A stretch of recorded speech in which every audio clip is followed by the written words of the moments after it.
Recording. Okay, we're recording.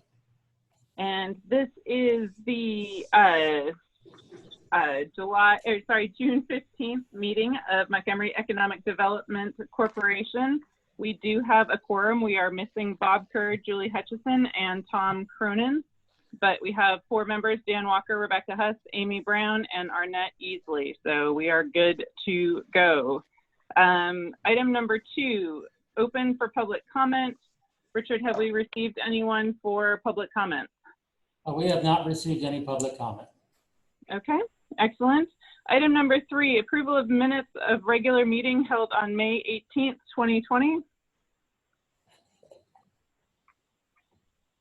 Any comments or suggestions for changes on this? Amy, I thought it was a wonderful job. I read through it thoroughly.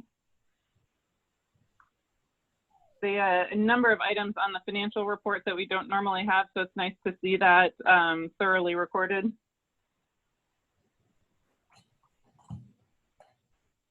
Any comments from anyone? Then I'll move to accept the financial report, or sorry, the minutes from the regular meeting held on May 18th, 2020 as presented. A second. It's been moved and seconded that we approve the minutes of the regular meeting held on May 18th, 2020. This motion is debatable, amendable, and requires a majority vote. Any further discussion on this item? All those in favor of the motion that we approve the minutes of the regular meeting held on May 18th, 2020, say aye. Aye. Aye. Those opposed say no. The motion carries unanimously, and we will approve the minutes of the regular meeting held on May 18th, 2020. Item number 4, approval of financial report. Obviously, in Julie's absence, Richard, would you like to discuss? All right, let me just, you've got the balances on the first page. As I bring you, if you look down at the bottom of the first page there, you'll see the sales tax transfer that was received and transferred, on June 10th. So that will show on the next report. We had, in the expenses, for the checking account on the second page, we had one expense where we refiled for the trademark for birthplace of the Texas flag. Also, we were able to get a credit back for a wire transfer, reimbursement that went to the general fund last month. So the general fund had some wire transfer expenses that we were able to get fully reimbursed. Great. And then there was an item that was discussed in the minutes about the total obligated expenses that the MEDC has for the remainder of the year. That was something that Julie texted to me. That is $153,500, which is $33,750 of G&A transfers for the final 2 quarters, $80,000 in debt service transfers, and $39,750 in sales tax transfers. And this is not a number that either of us just knew. This is something that we got from Anthony Lasky. But that covers a question that was asked. So in terms of, if you look at our revenues or actual to performance and our annual budget, there's definitely an extra $153,000 that's coming out guaranteed. Okay.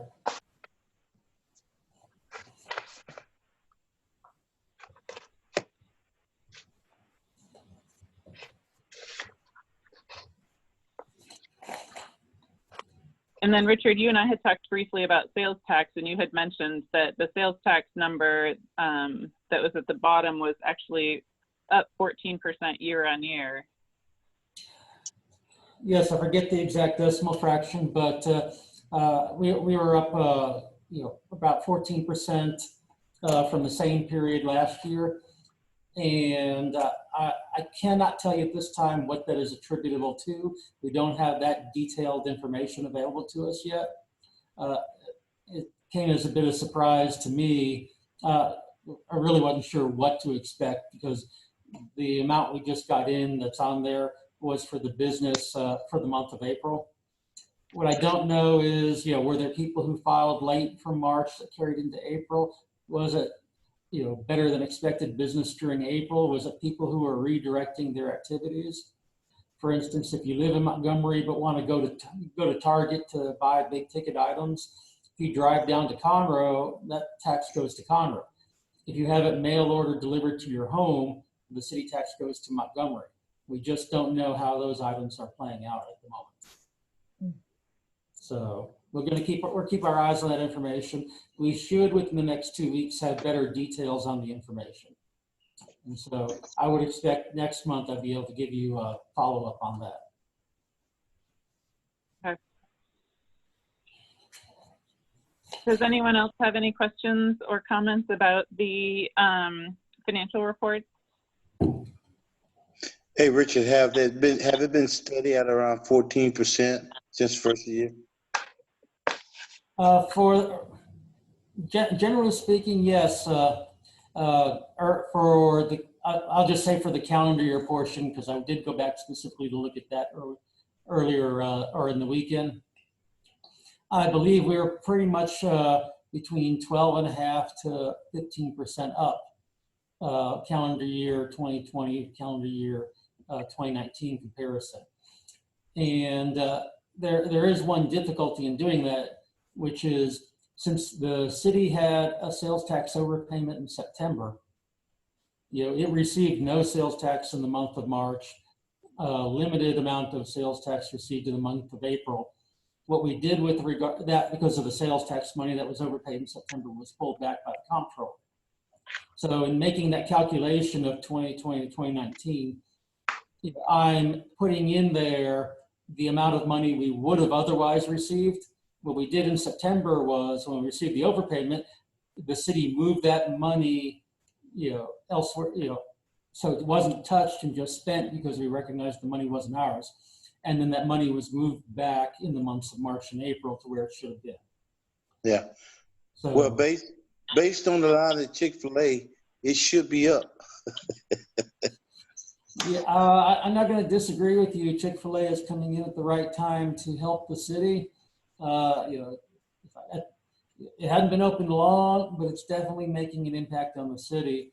And when we get the first data that has a full month of Chick-fil-A, which won't come for I think a little bit longer, it'll I guess the April business that first full month, even though it hadn't been open in the lobby.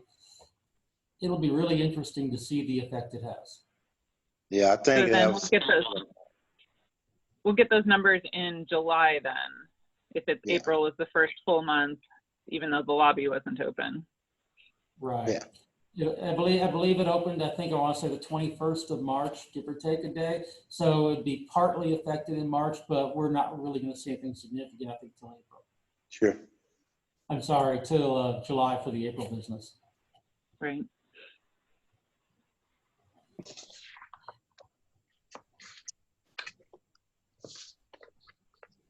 I'll entertain a motion if anyone would like to make one. I don't want to hog all of the airtime. I'd like to make a motion to accept the financial report.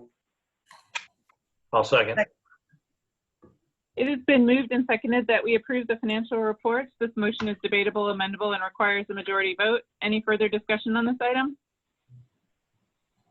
All those in favor of approving the financial reports, please say aye. Aye. Aye. Those opposed say no. The motion carries unanimously, and we will approve the financial reports. Item number 5, discussion, consideration, and possible action regarding the Southern Rum Runners Festival. Okay, Rob Holbrook with Southern Rum Runners is here with us tonight, and he's available for questions and some discussion on his plans. The event is as a craft beer festival that will benefit Montgomery County Meals on Wheels, take place in the downtown area. I've included the draft contract for this event for your review. The city council will need to approve a downtown street closure plan for the event to be conducted. I do have the street closure information. I saw earlier today, didn't make that packet information. I'm going to see in a moment if I can get it on the screen, but I think you will recognize it as the general area, generally in the downtown area there.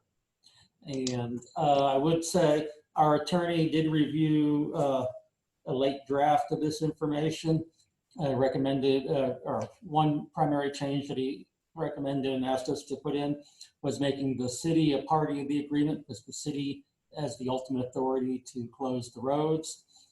He also pointed out to me that for an EDC sponsored event, we can't spend more than 10% of our revenue on a single event. And I did verify that the $7,800 EDC contribution here would not be more than 10% of our total revenue. Okay.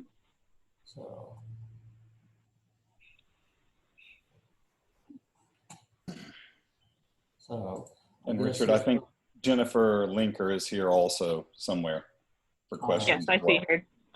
Okay. I see her. She's on mute, but I do see her. Does anyone with the EDC or with the city have any questions for Southern Rum Runners about this item? Dan, I think you're new since, and Arnett as well, since we've started working on this.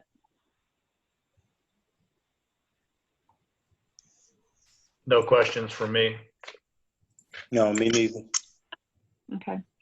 I just want to say that I think this is the first time we've had a contract that laid out the responsibilities of both parties so clearly, and I think it's something I'd like to see going forward, both because I think, you know, it's easier to be friends if you understand what both parties bring to the table, and also just because, you know, we've also never had something where the EDC so clearly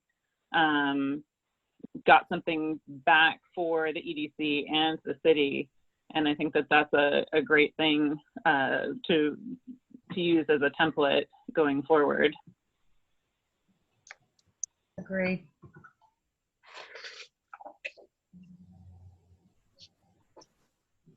And I know, Rob, from your perspective, it's been kind of a long road to get here, although given the health concerns, it's definitely been an additional trial. So exactly. From January on has been crazy for all of us. And it hasn't been frustration with you guys. I told you that on the front end. The frustration is we normally plan about a year in advance for these things. So and Richard, we've had really good conversations, Richard, throughout this. Hopefully this one's going to go off great. And then next year's will just be that much simpler for us as we continue to build on it with the changes downtown and everything like that.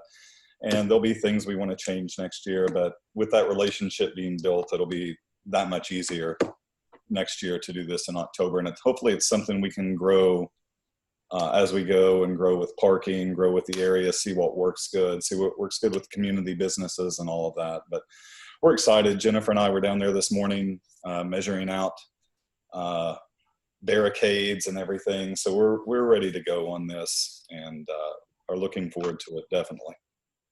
Yeah, what amount of the proceeds gonna benefit Meals on Wheels? So we have a percentage of ticket sales that are going to Meals on Wheels. So I know you weren't here for the beginning of this. It's not really an amount. It will be, and I think we agreed to do the check ceremony, and even at the city with Sarah and Richard and members of the EDC if they wanted to be there in the city. So it's an amount per ticket sold. So it's in everyone's best interest to sell tickets. And that was the main thing. It does me no good to sell 500 tickets to an event like this, because then I'm going to lose a whole lot of money if we do this. So, and like with the EDC as well, it's in the EDC's best interest to work with us. Yeah, there's kind of the layout with what we came out this morning for fencing. So that'll actually be the area that's fenced in. I know when we started talking on this, we were, some of the EDC members previously were, worried about the number of people in the downtown area. I still think we shoot for 3,000 to 3,500 people. And I think it's doable. We're just coming in now with Corona. Things for me are still up in the air. I don't know if people are going to be ready to go back out full bore, or people are going to be really ready to go out in October. I mean, it's just, We're all, Right.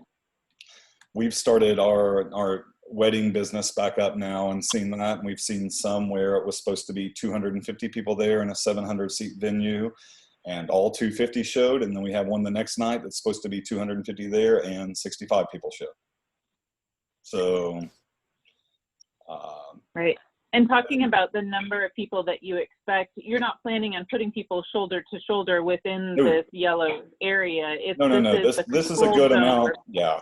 This could easily hold 5,000 people and there's still be plenty of room. It's a big, Right. big area. So we're not, again, I think it's going to be a learning experience this year to see if we need more next year, if we need to move it somewhere Right. else. But just the area is so neat. I mean, that's Right. where we're going to have the stage there next to the community center and all the breweries back in there, the food Right. trucks going down the street, and then still having access to the downtown area like we talked about early on. It's just Right. it's And the important idea is to have that people leave and come back and leave and come back. It's just Correct. they can't have alcohol crossing in and out of the yellow barrier. Correct. That's the big thing. The yellow barrier is an alcohol barrier. They can come and go as they want. They just can't come and go with alcohol, through ingress and egress of the festival Right. grounds. So, Right. Yeah. So it's not like a soccer event where, you've got these 10-foot high metal barriers where you see people pressed against them. This is more of a, No. drop your cup here, That's and essentially step what it out, is. go shopping, come back in. Yeah, they're the That's fine. barriers you guys have all seen. They're about 3.5 feet tall. I mean, if you're really, really wanting to jump it, you can jump it. But yeah, we'll have enough Right. security there where we won't have to worry about that. So, Right. And it's a longer day event. So when you're talking about the total number, that's not somebody you expect to get there right at opening and stay till closing. correct. On the past 3 that we've done, they've been in the 2,500 to 2,700 range. I would say, and Jennifer can comment on this, 1,500 is maybe the most we've ever had there at one time. You have some people that come extremely early, and you have some people that come towards the end of the evening. So probably our busiest time will be between 2 and 3 o'clock. That'll be when you have a mixing of the crowds. So As this festival catch some steam each year, would you pick a program or nonprofit to the benefits? yeah, I always want to work with nonprofits, and I think I know some of the people involved in Meals on Wheels, and what's going on with them right now with expanding. I just think it's a great one to start with. It's well known in the area. It's well respected in the area. But we've worked with I've worked with the very first one I ever did. I worked with an animal rescue. I mean, the Bruce Cap Animal Fund, which is it's a large animal rescue, but I mean, he was the founder of Live Nation. So he put some money behind the animal rescue. And yeah, I'm not stuck on working for one, but yeah, any event we do like this, we definitely want to be working with a 501. Sure. Yeah. That would be great.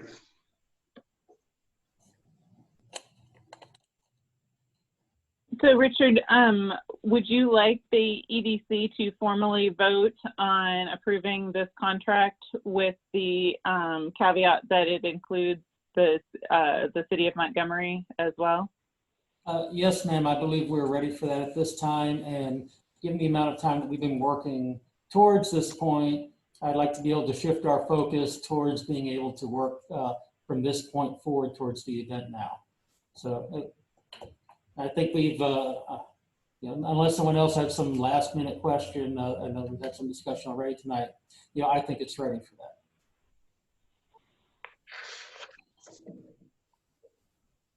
Okay, does anyone else on the board have any more comments or adjustments or concerns about this before we move in that direction?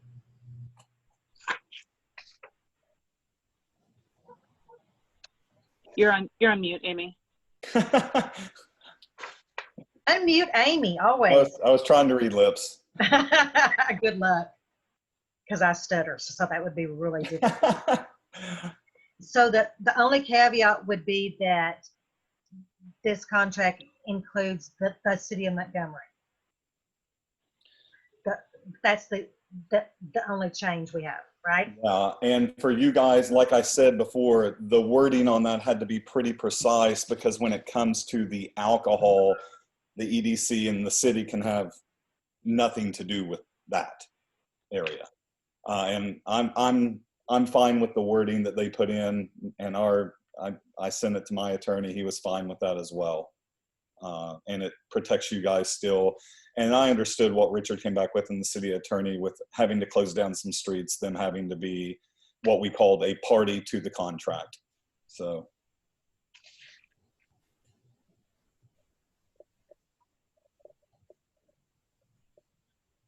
Righty.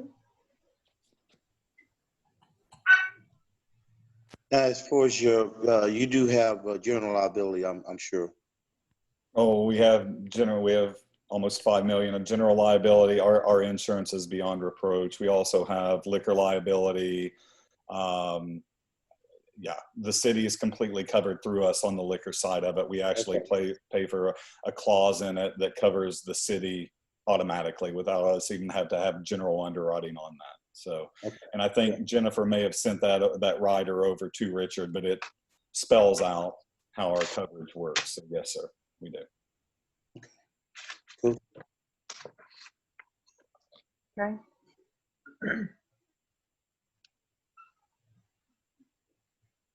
So I move to approve the updated contract, including the city of Montgomery as party to the contract with Southern Runners. Is there anything else I need to? I think that's good. Is that it? I second. It has been moved and seconded that we approve the updated contract, including the city of Montgomery as a party to the contract with Southern Rum Runners. This motion is debatable, amendable, and requires a majority vote. Is there any further discussion on this item?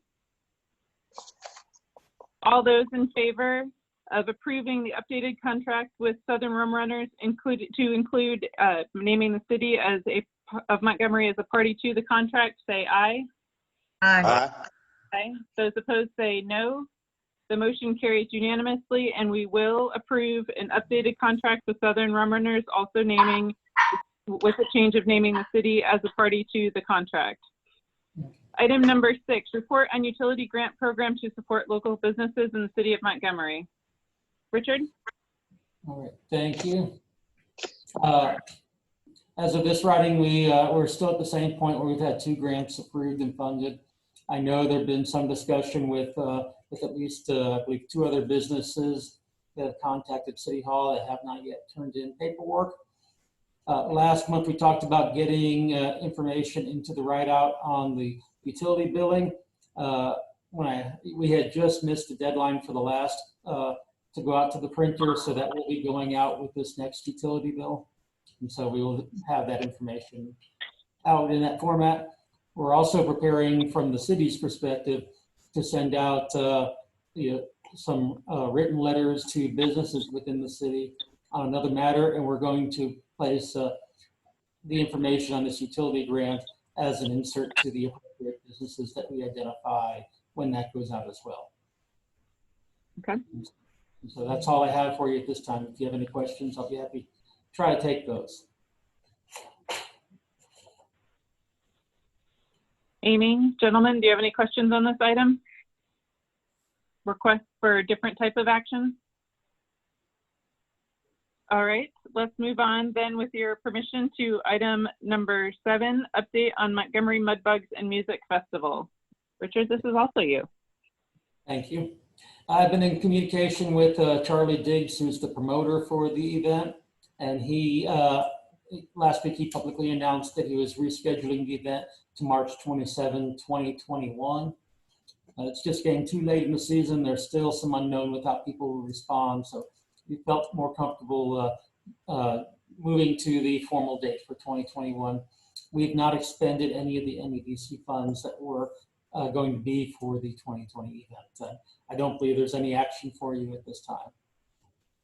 I would say the only question is whether we put it into the 2020-2021 budget as a specific line item since it's been approved but not spent, I don't think we can spend it next year without specifically allocating it or possibly both going through and voting on it again as a request from him. That should be a question for Julie. Possibly she can get back to us next month. I don't think we need to do anything today. No. I don't think we could do anything today. It's just, I think, a procedural question of, you know, whether we would, and I don't think that we would necessarily make Charlie come back. It's just a question of whether we would want to continue to support it through an allocation and then we could easily just continue to roll that line item into the budget for next year. So instead of having an unallocated festivals budget like we did this year, our festivals budget would include a specific line item for this one.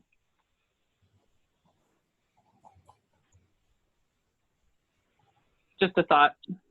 Okay, I'm making a note so we can bring, get the answer to that question, bring it forward to the board for further action if we need to. Okay. This is probably the easiest question that will come up in the budget for 2020, 2021. It's always good to have an easy one in there. Yes, exactly. It'll make us feel good about ourselves. We'll actually know the answer.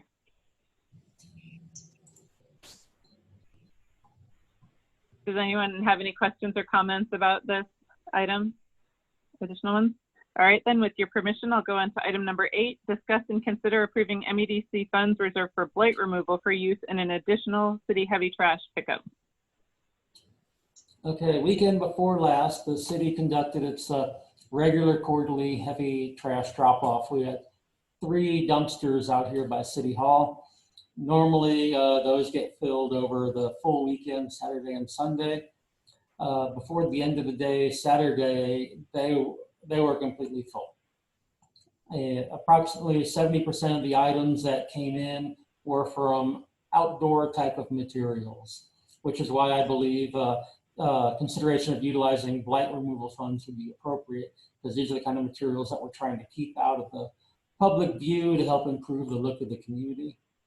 And by outdoor, sorry, by outdoor, you don't mean like brush and grass, because the guys bring people over to the old sewage treatment plant and we burn stuff like that there, right? This would be like lawn chairs and barrels and items that, exactly, items like that. Things that would be, I guess considered generally outdoor trash. Like washing machines. Well, unfortunately, those can get to be that way. But yes, something that they can't throw away in their regular trash bin for regular trash pickup might get set aside and otherwise become unsightly from the public view, because not everyone can haul away a washing machine or an old dishwasher or something like that. And that's a big number. I wouldn't have thought it would be 70% comes from outside. Yeah, in talking with Mike Muckelroy, he said normally, it's around 80%. They said this time it was probably closer to 70%. He attributes the difference to the people who are at home doing in-home projects because they were off of work and at home. I don't know that 10%, how significant that difference was, but there was obviously an awful lot of material brought to fill up 3 large dumpsters, not the standard size commercial dumpster, but these are larger roll-off type containers. And so they obviously got full pretty quickly. I have heard at least one report of someone who was bringing in a large amount of debris. I would instruct city personnel to, not to allow someone to monopolize with just one person bringing in a huge truckload of materials at the elimination of others having that opportunity. Well, how do we know everybody is from the city of Montgomery? They from everywhere. Yeah, in order to be able to drop that off and get it into the dumpster, they have to show ID as a city resident or that they have a city utility bill. Okay. And so the city's public works staff is working to identify that it isn't just to say some random person who might have come down from out of the city and is trying to use that opportunity. Yeah. And so in looking at the blight removal funds category, category 3, there was $12,000 currently available for the current fiscal year use. Public Works Director Mike McElroy recommended to me that we bring in 2 dumpsters. They're almost $500 each. My thought with this is that if the MEDC would pick up the price for the dumpsters, the city could pick up the cost of its labor. The city labor cost is approximately $600 a day. And if it takes 2 days to fill up, the city could man it for 2 days. If it filled up sooner, then their cost would be less than 2 full days, obviously. I think it's good value. I mean, that's a lot of outdoor unattractive stuff that's being tossed in there. And while it's not necessarily blight in the traditional way that MEDC has used it, I think it's a more fairly spread across the city. And definitely, since people, like you said, are staying home and cleaning up, I think it makes sense to take a chance to spread out, to spread out the cleanup over the whole city. Richard, how are we going to, this is not a scheduled setup, I'm assuming so, or how are we going to notify people that, since they may have missed the last one? The plan is to put that word out through the city's Facebook page, put it on our signboard, put it out with the next utility bill to go out. We would like to use the second Saturday, I believe it's the 11th, the second Saturday of July would be the plan. So we're not having to wait too long, but we still have enough time to get that information out. And it puts it, close to halfway between the pickup that we just did, and then we will have another one in September. Have you ever thought about hand flyers to selected individuals that don't seem to want to clean their yard up? I had not, but there are some properties we're looking at making contact with. We could certainly add that to our tool belt about, especially where we see specific examples and letting them know, hey, here, this opportunity is coming up. This would be a perfect opportunity for you to get rid of that old washing machine that happens to be sitting on the side of your house, or whatever is appropriate to that individual. So one of the things that the EDC did traditionally do with these roll-off dumpsters is have them delivered at specific addresses that had large quantities of outside blight, we'll call it. And then over the course of a weekend or a week, the homeowners would work diligently to clean up, and then Waste Management would come and haul it away. And EDC would just pay for the cost of the roll-off. And that was, I would say that was more traditionally the roll-off dumpsters that EDC paid for.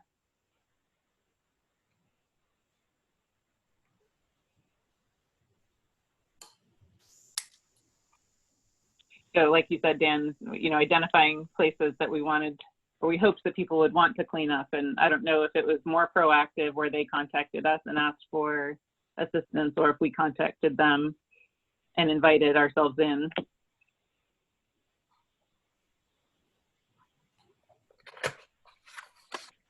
Well, if we try this, perhaps then we can weigh this, how this works against what was done in the past, and maybe take some input from those in the public who participate as well, and evaluate for the future if one is better than the other. Now, Richard, I know that obviously city resources can't be used on private property for this sort of thing, but what if MEDC were to transfer funds to, or hire the city to, say, specific places that we noticed that there was a problem? If people got their junk to the curb, the city collected it and put it in the roll-off dumpsters. Is that even something we want to get involved with, or not even close? Kind of a midway point between, because transportation is often a problem. Like if you don't have a truck at all, or a truck you can borrow, it can be hard to get some of these things to a location, but you might be able to get it to your curb. Right, because you could get it out from your house to the end of your driveway, but perhaps you just have a small vehicle and you don't have a way to get it to us, or for some reason you don't have vehicle available. Right. You know, I hadn't thought about that, but I would certainly be willing to consider that.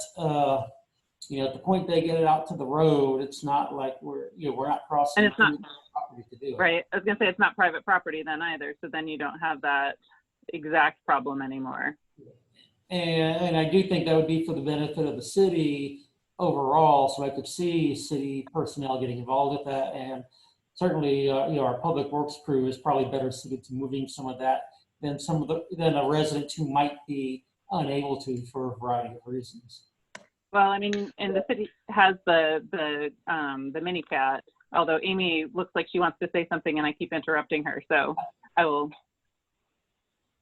I just wanted to say that we ought to be very careful with that, because if we tell people they have to have it to the curb by 9 a.m.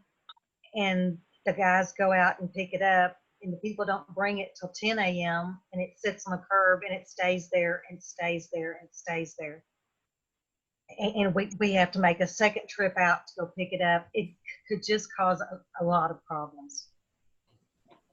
Yeah, the problem, and I addressed this a few months ago. The problem the trash people got, they think is family heirloom, okay?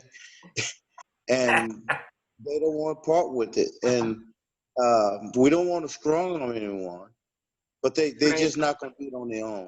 I mean, if that was the case, it's just hoarders, you know, and people things just sit there. You got to give them a reason to want to move it. And if that's a ticket or a letter, you got to do that.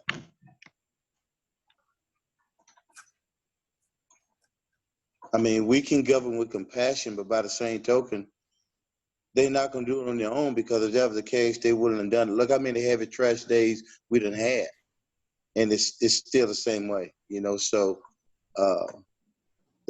they just not going to do it on their own.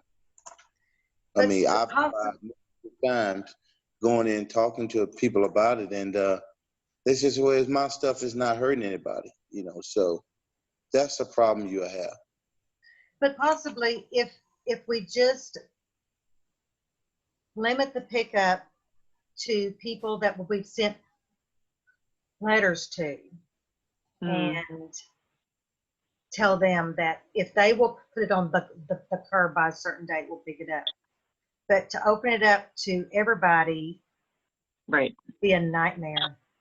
We don't have the resources for that, but I suppose, you know, if the goal is blight removal and you recognize that there might be a variety of reasons that people, you know, aren't willing to do it, that's one thing that it's difficult to do anything about it. But if there are reasons that they can't do it, that's something that we could maybe compromise on.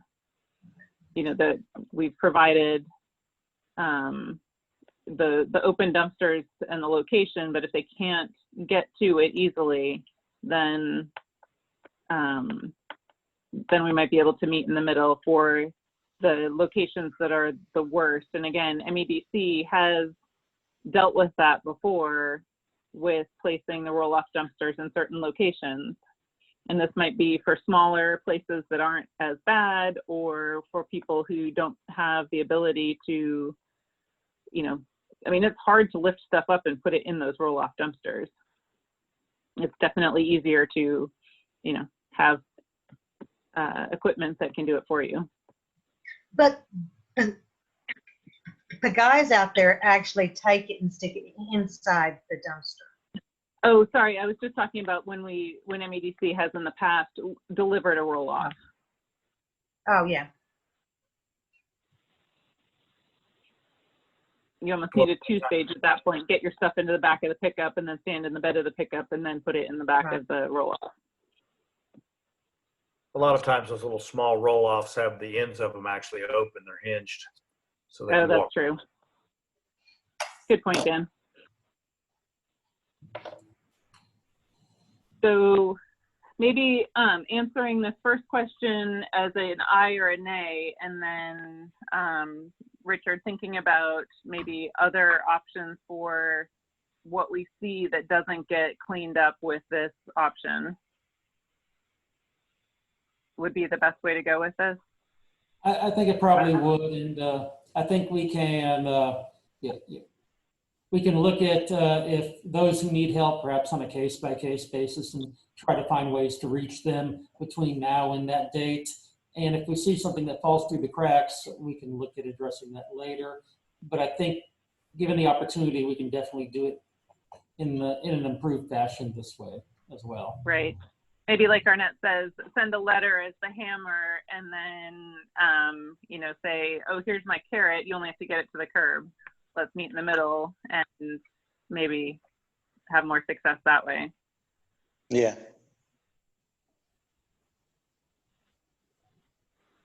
All right, we'll work on that on our end, presuming at least approval tonight. Right. So is the board amenable to this idea of paying for 2 roll-off dumpsters to be delivered to City Hall for a interim heavy trash weekend? Would anyone like to make that motion?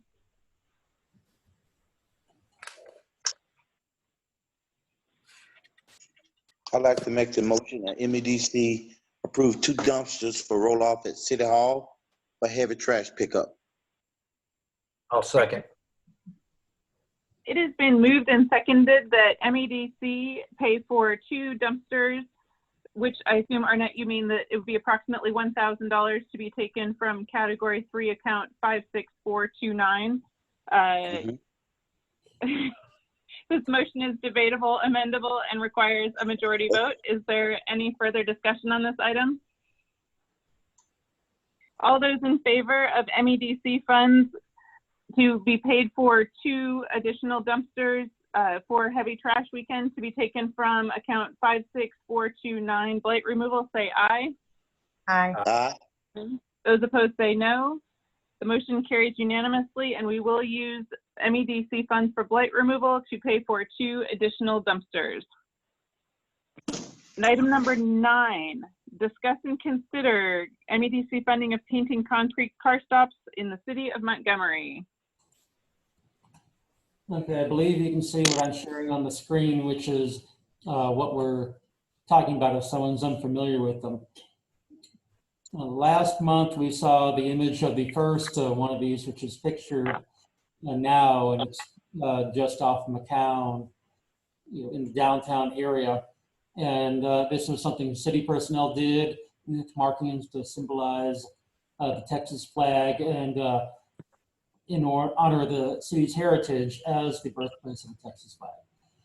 And going through and looking at the number of these items that are belonging to the city in city public parking areas, there's approximately 90 to 100 of these that are out there, and that number surprised me because I didn't think there'd be near that many.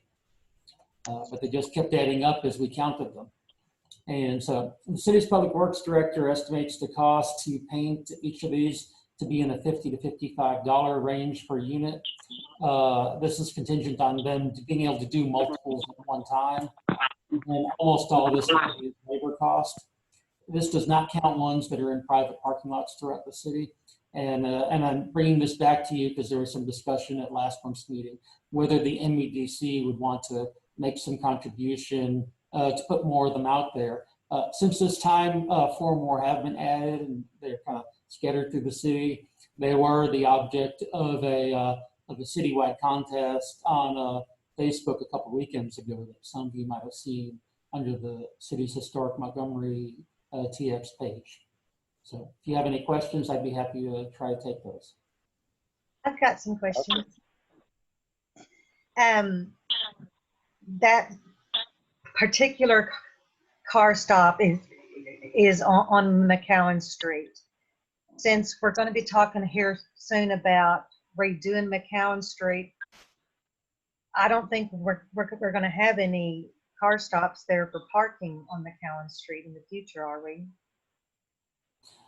Well, I think that depends on whatever the final design works out to be. So that they are, however, once they're placed there, this one you see there, others that could be there, they could be retrieved, moved to other locations. Okay. And also, I mean, also if the EDC here wanted to participate in doing this, there's nothing saying that you'd have to do every single one of them. You could choose to do a smaller portion and either scatter those throughout the city or put them in a limited area. Because I would think until we get the downtown plan finalized, we wouldn't want to necessarily start painting the car stops in those areas until we know exactly what we're going to do. Well, that's up to the EDC. I'm bringing this back because I'm trying to be responsive to what I heard last meeting. If it's something that EDC would want to move forward partly on, or just have me bring back several months down the road, I'm open to what the board wants to do. Second question. At $50 a piece for 100 car stops, that's about $5,000 if my math is correct. Yes, ma'am. That's just to get them painted. What about the upkeep every year? Would we be responsible for paying to have them repainted every year? So $5,000 to repaint them, because they look beautiful now, but they're not going to look that pretty in 12 months, and they'll have to be at least touched up. Certainly there will be some maintenance costs for these. What we don't exactly know right now is how long they will last in terms of how long they'll go before needing some maintenance or other touch-up work. And it's like, I'm just not entirely sure of that because this is something pretty new to us right now. So, my thought would be that probably ends up becoming a city expense, so that we might want to consider on the city side of it, do we want to take on that future liability as well? Exactly. Well, I think a lot of the maintenance is going to determine what type of paint you use. You would probably need an all-base paint, which would be more durable. Yeah, and at the moment we're still experimenting a bit with this, and in terms of speed, and probably if we're going to take on a larger project, we would probably go something with more durable and something that would weather better. But those are important considerations. But I do think the $50 is a little steep. You don't have an Eagle Scout or a Boy Scout troop who want to take on that project? Well, at the moment we don't have a volunteer of that type, but it's something we could hold for something like that. For what we've had done, those have been done by city staff, and those have been done kind of in between other projects, because obviously painting of this kind isn't their primary duty. But if it's city staff that does it, their time has to be accounted for. If another group that's in the public service, such as an Eagle Scout project, if something comes forward, they could certainly be considered. Question there would be, will they be up to being able to put the quality into the work? So are the majority of the 100 in the downtown section? The majority We have a of few them at are. City Hall, but Yes, ma'am. The majority of these are downtown. McCown has the largest amount of them. There's a couple in the parking lot, or some of the parking lots at the Cozy, or a couple of Cozy Grapeside. A larger number are in the parking lot on the Jacobs side. There's some in the community center. There's also a number of them on the north side of the community center off of Klepper. And there's several other different areas right in the downtown area there, but that's definitely where the vast majority of these are. so again, if we're going to be working on the downtown plan, and who knows what we'll be doing down there, does it make sense to go ahead and start painting these and then possibly have to take them up, and or would it make more sense to get the downtown plan finalized, and then we would know where the car stops would be, so we can just paint those and not waste time painting car stops that are going to be taken up and run away. Well, I don't think we would ever just throw any of these away. I mean, there's certainly other places in the city that they could be moved to. However, I mean, I think it's a good point to consider, what is the plan for the downtown area going to be? And, with work going on, would you like to consider approving some of these in areas that will have less work done or won't be included, or just put it off into the next budget year after you also know what other work is going to be done downtown? That's obviously a policy decision, and that falls within what the EDC board would prefer to do. I could certainly carry out the directions of the board either way. Yeah, it would make sense to just incorporate it with the project. Now, I don't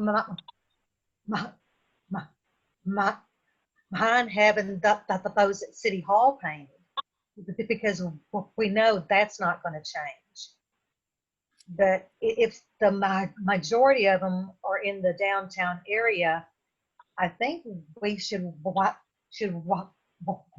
wait until we get the plan finalized and include this as part of that. I also think the question on the weathering is an important one before we go too gung-ho. I kind of like the hidden nature of them for right now. So, my suggestion might be to have a few more just around, because it's kind of fun to have them, maybe one at Cedar Break, one at Memory Park, and another one at the community center in the parking lot. Keep in mind that we don't own the 2 flat lots. So I wouldn't go all out and pave those, because we could lose those leases and end up with a lot of curb stops to find homes for. But, if we just add a few more for the decorative effect and make it fun for people to search for them, and again, lead them around town, maybe one at the library, even though that's not city property, at least it's public property. And it's on the way to Memory Park, which again is another jewel for the city. And possibly, I think there's parking down at the base. Is there still parking down at the base of Memory Park? There might be one down there off Bessie Price Owens. There's parking down there, but I didn't see any car stops down there. Okay. But you might be able to put another one down there just to, but just have a few more that are, again, experiments in weathering, because the guys might use different paint or different techniques. I know they've already changed things up a little bit. Have them add on a protective spray over the top and see if we can get an extra year out of it for an extra coat. Right. Things like that. It might make sense to experiment quite widely at this point. Talk to the best graffiti artists in Houston, figure out what lasts the longest. There's some actually beautiful graffiti in Houston. Actually, even, I don't know who did the Montgomery mural, but I mean, we know who had it painted. That's been a very well-lasting sign. Figure out what they used to seal that. Might not be the worst idea ever. All right. And I'm sorry, go ahead, Richard. I was just saying we can work on those points and look, and also look forward to the future if there's more want to take on later. Right. I would be on board with painting 5 more and slowly distributing them around town, but I think we ought to hold off on the 100 for now. I agree. 5 more to make sure that we get the quality, the lasting finish. Testing paint and sealants and that kind of stuff, and that would give us a summer to see how these hold up. Mm. And then, like Amy said right from the start, wait and see in Arnett as well what downtown plans look like to make sure that these fit in. to that, or at least I can see them fitting in no matter what, but just how many we need. Right. Because I wouldn't like to do 100 and then only need 40. Exactly. I can appreciate could- that, and it also We could gives sell us them a as time where souvenirs, these but are probably not for discussion items. 50. Does anyone want to make a motion to fund up to 5 additional car stops? I will make a motion for the MEDC to fund up to 5 additional, the painting of 5 additional concrete car stops in the city of Montgomery. A second? I don't know. Should we take it from line item 56,000.7 streets and sidewalks? I would think so. I think that's the closest item that's appropriate. Okay. We have a motion and a second to fund 5 additional car stops to be taken from 56,000.7, the line item under public infrastructure. This motion is debatable and it requires a majority vote. Further discussion? Dan Walker, you have been remarkably silent on this. I I have. can see you post. Yeah, I've seen you posting on Facebook. You didn't try and win the walking challenge. No, I did not. I think these car stops are going to be very nice once we get a plan to put them out to make the thing very unique. I would like to if these guys are going to be spending this big money on the Southern Rum Runners and all this other stuff, it would be very nice if we're bringing a crowd of people downtown that we have more than 5 or 10. But we'll work on that once we get a set plan. Awesome. All right. All those in favor of the motion that we fund 5 additional car stops, say aye. Aye. Those opposed say no. The motion carries unanimously, and we will fund 5 additional car stops. Item number 10, update on downtown development planning. Okay, for this item, we have Dave McCorkey on the line. I'm going to turn this end of it over to him.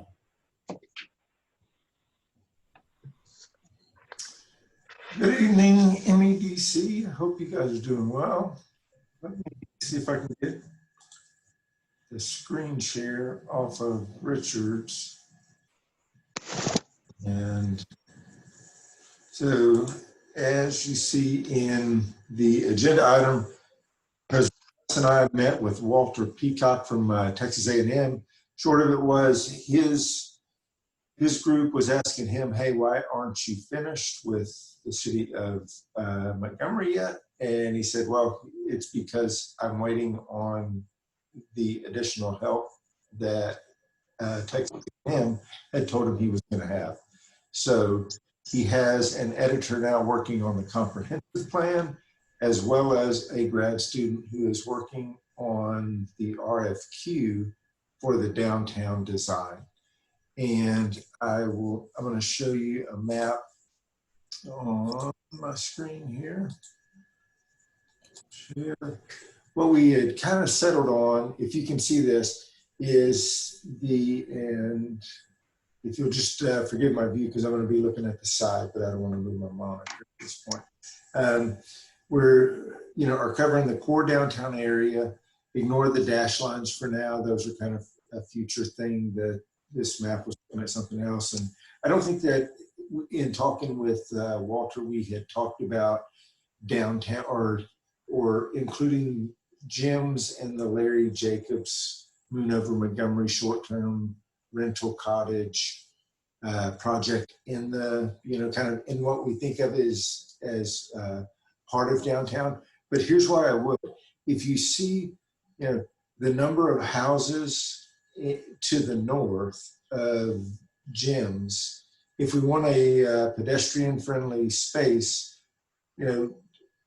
gyms and Larry's, kind of that piece of the map is what connects, kind of a direct link.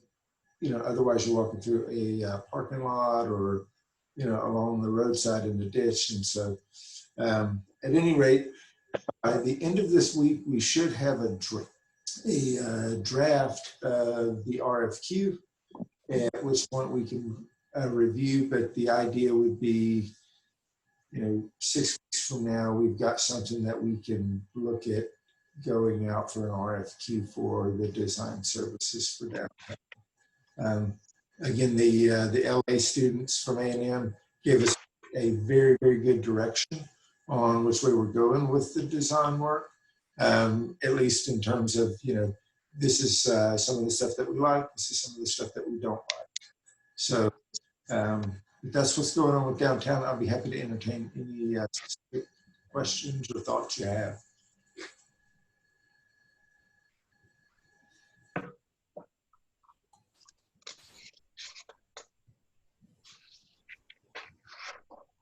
Does this include the rental buildings that are going up behind gyms? Yes, that's that little map that you see there is, kind of taken in that, project is, if for no other reason as a source of pedestrians. So it's a pedestrian farm, if you will, on the north downtown. We just get new pedestrians all the time to walk through downtown. But and at that point, we'll, one of the things that that we'll be tying in and we'll be kind of looking at the remainder of this year and as we go into budget next year are some of the capital projects that'll need to happen alongside the streetscape stuff, mainly meaning water and sewer lines, some storm sewer stuff. So absolutely. Lots of Everything that has to happen underground so that we don't have to dig up anything that we put in above ground. Yeah, if you think the car stops are tough to, are a bad idea before you do too much, wait till you put a street down and then think, hey, okay, now it's time to do the water line here. So, Right. So we are going to be including culverts and sewage and to storm the drains. extent of water and sewer, yes, it's not an automatic default that that storm sewer is overly expanded. It'll be where it needs to be, but we're also looking at incorporating some of those bioswales and things like that, which really help to treat the first flush of stormwater runoff. I think it's something like 90% of the pollutants are within like the first 10 minutes of rain or something like that. But at any rate, they also serve to provide a softening to the landscape as well as a barrier between the cars and the people. So there will be stormwater stuff, but hopefully it won't all just be really expensive pipe and stuff that we have to buy over and over again. So, but closing up these ditches would look so much better. I do agree in a lot of places. I think there's certain areas where you don't have the space to do anything else, and I think there's a unique opportunity to do something different where you can, but I think you're right. Just the practical sense is there's a lot of Politically. Yeah. We and safety, because you don't want people to down there shopping to fall in a ditch. Right. And ultimately, this all goes down to the Heritage Place detention pond that's down, kind of south of the Brookshires, and so, which is, that pond is designed to handle, any flows that we have here. So, from this area here. So, I think that, we look for some opportunities where there are some, but, just recognize that at some point. But overall, Dan and Arnett, you guys weren't necessarily involved when the first tech dot plan came around, but the overall idea was to rip up 149 and spend a ton of money and time making storm sewers underneath when, there's, that part of the crown of the road doesn't really collect a lot of water, we don't have flooding because it's more or less the high point of the city. I mean, if you were going to build a water tower, that's probably where you would build it, other than for safety purposes and money, cost of land, value of land purposes.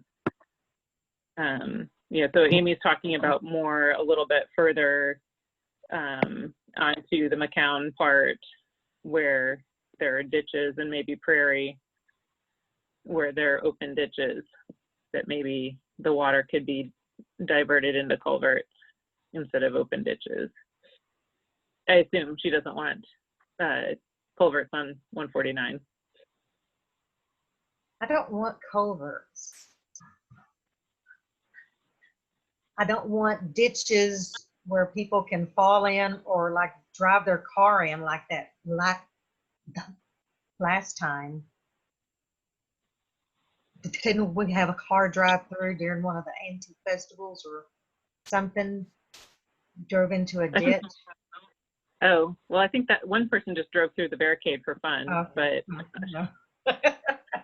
but it's hard to keep up with the drama. I know, small town drama, but they would look so much nicer, first of all, and safety. I don't want people downtown drinking at these festivals and stuff and fall in a ditch and sue us.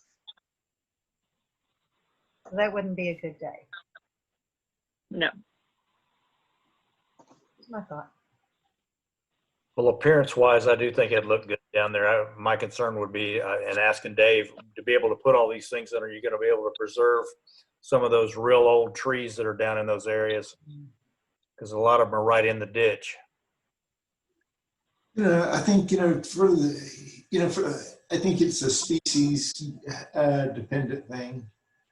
Some know, but, at the same time, we save them, where we can, but, a lot of the ones, especially on the south end of McAllen, down near 105 are, a lot of those are, not the greatest tree species, really close together and just borderline. Yeah. For the roadway as well as the storm sewer. So it's just a matter of, finding the ones that are going to mature into something. Right. That's worth keeping. So possibly as part of the spending money on quality, large caliper replacement trees. Right, you can get, kind of do a few strategically to kind of get, the most bang for your buck. Then size down a few on the ones in between, and ones that aren't. But yep, that's exactly it. So Good. Don't follow the Kroger model. Putting the tiniest trees. Twigs. Right. All right, does anyone else have any questions on the downtown development planning? So 6 weeks from now, that's when they'll have the RFQ ready. So we won't see anything until the August meeting. Can we have a tease at the July meeting? Yes, I'll give you, what I have as soon as I've got it. So yes, absolutely. And I'll keep you guys, via Richard, updated on anything that, that y'all need to know. So. Okay. Thank you, Dave. Dave, what's the tentative time range for completion? Until it's all done and the streets are put together and everything.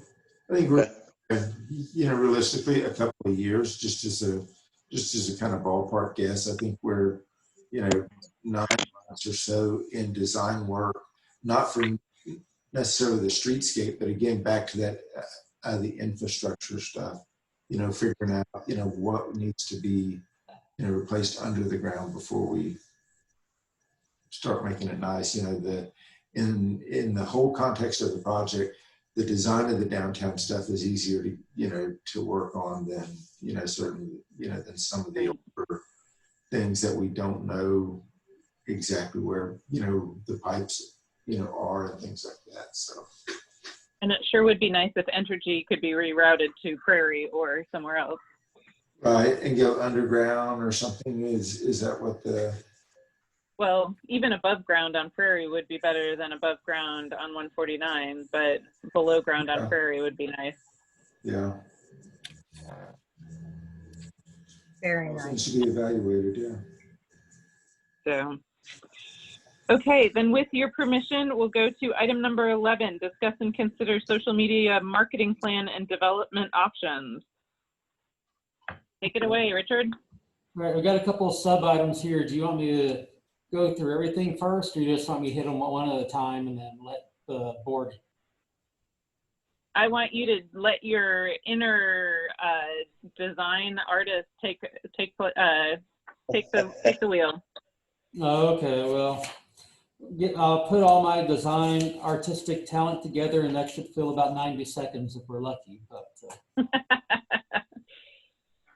But I mean, this area is outside my comfort zone, and so. But on the other hand, it does us all good to try to work outside our comfort zones. I certainly learned a few good things on this. I consider it a work in progress that we're working towards, and where somebody has constructive input, believe me, I am open to it, because I'm learning more on this every time I think I look back at something new.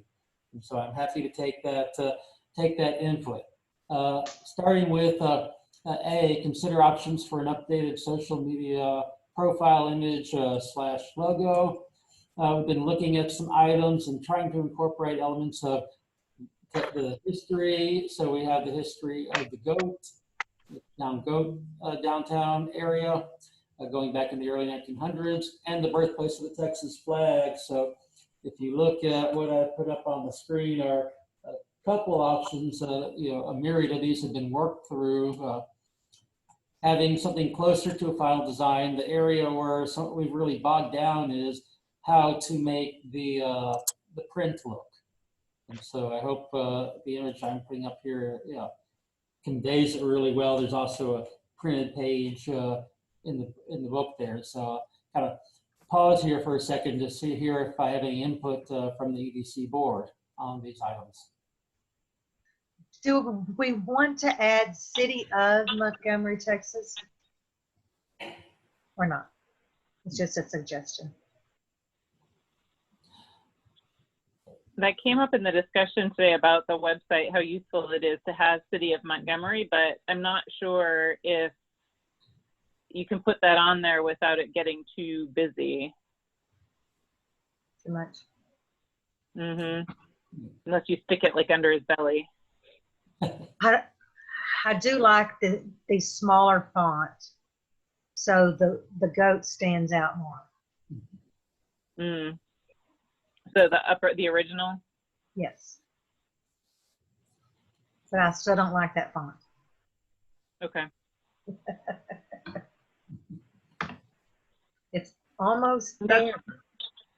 That's fine. There were other fonts to choose from, but I took the sort of original size and then changed this around to, give options of, relative size. Because my thought on this is for people to see that goat and instinctively know that's the City of Montgomery, where they don't need the big font. They Right. just they see it and they know it. And I think that's a good comment there, because this can be something that very much will be unique to Montgomery. I don't know who else would consider putting a Texas flag on the goat. I mean, I do know that, I did search Google for that and didn't come up with any hits. I found a Texas flag on a buffalo, but I didn't find one on a goat. And, Hey. but I mean, people who've been here for a time, are familiar with the story. You just have to be downtown to read on it there. But it's something very much that can be identified with the city. Has the historical tie on the goat as well as the flag. And I think is very emblematic of the city. And so, have any other comments from EDC board members? Well, I mean, obviously you're using this as your branding. I mean, so rather than throwing it right out there, I mean, it looks good. I don't really have a comment on the font. I mean, when you first see it until we sell it, and the people that don't live in Montgomery who are coming through, I think the city or the name should be pronounced enough to where they'll say, hey, it's just not a goat, it's Montgomery, Texas. Until you sell your brand, you can't really just throw a goat out there. But I think that this will be stuck on the Montgomery Facebook page, the Montgomery YouTube channel, and those social medias. So if they're already on our platform, they know it's the city. Right. I suppose that if you, if we made T-shirts or something like that, you could go with the larger font that's a bit wider. I don't really like the thicker one at the bottom, but so T-shirts and hats and things like maybe you need to have a little bit more name recognition because we're not Fort Worth yet, where the Longhorn is really all you need to be able to know that it's Fort Worth. Then you can go a little bit bigger. So as long as you stick to the same text format, it doesn't really matter if it's slightly bigger on certain applications. I think that's a good comment because I could see where you're right on target there, where depending on how you're using it, you may need to be better able to identify the wording there, and the size of the font can help with that. Right. But in terms of, Dan, you're totally right. In terms of branding the city, we have the old seal that we've used forever. That's definitely not going to cut it in today's market. And then we've got kind of the square-ish with the rounded edges logo that we've used, but it's on like the city trucks and stuff like that and the stationery, and that's fine, but it's not, you don't really put that on a T-shirt. That's not going to sell anything. It's a more updated look than the seal, but this is an attempt to go a little bit more current. And, everything that we're trying to do with social media is very visual, and neither of those two previous ones really suits that. So that's what this is an attempt to do. And it was kind of a crazy brainstorming thing from last Thursday, whatever day that was, when I was allowed to leave the house and go to the city hall for the first time since March. Yeah, and I hope we get you back a second time sometime eventually. If probably not. I'm ready for all of us to go back. Yeah. But I think you're right. It was a kind of a brainstorming session that got us here. But I think everyone who was involved in that session was also excited about the possibilities this has, because it's simple, it's identifiable, and it links to the city in more than one way. And we may have just kind of stumbled into it to some degree, but I think we were all happy with it. And the limited number of people around the city who have seen it here, at least in the city hall building, they all think it has great possibility of representing the city on our social media, and perhaps one or two other variety of uses that may build from that. So Dan and Arnett, do you feel like that's something you can live with as the MEDC? Because the MEDC has kind of been funding the social media campaign. So this is essentially something MEDC is responsible for. Well, we should be funding because it obviously is for growth.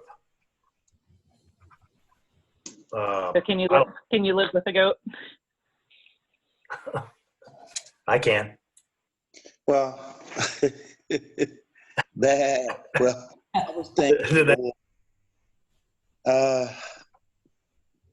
I think, and I don't know how you guys feel about C.B. Stewart, but it'd be great if he was holding that flag.